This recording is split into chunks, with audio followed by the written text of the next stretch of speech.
Ora bia apomodin ho nsam hia ne yie pa ya wodimo akotene ede nsam bi tudwa kire mo senkabe ya eya dialysis ya yenuanu masabi wo munya hawo ewo wo mo kidney ho ye de wo mtoto so na ma won kwa no kiemfa nsha apomodin si achiba no emo sebe ya ebo no ana wotwe bia utua wei saa bosome mienu no ano odin tinka ban de to apomodin si achiba no so anke beboa ora Reynolds esiedu echampon ene de sansemi etudwa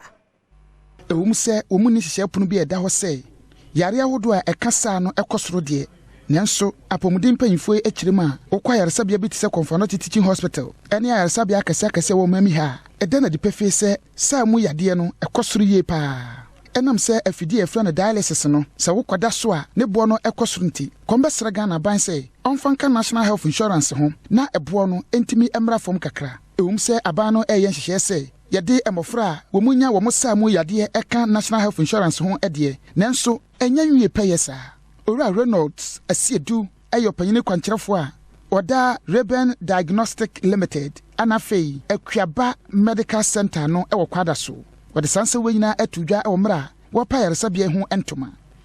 dialysis ayade bia na ehia me pa me ankasa me papa wa mono ne oye kidney patient na se unu obema tenten kase ene waye wika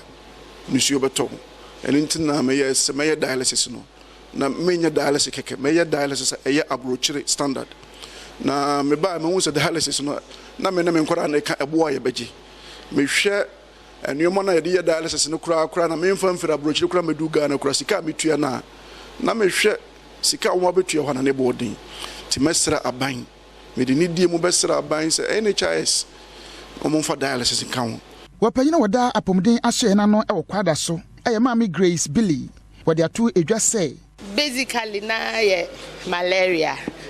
so which we all already know, but since here no you said there's a new trend yenya amanfo bebreba with high blood pressure, diabetes, most of the common NCDs into a dream pa into as a regional health director vision they say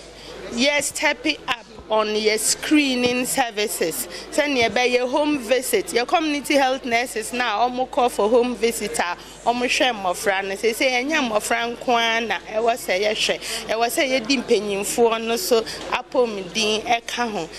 Nana awuku denchambua amanibuni.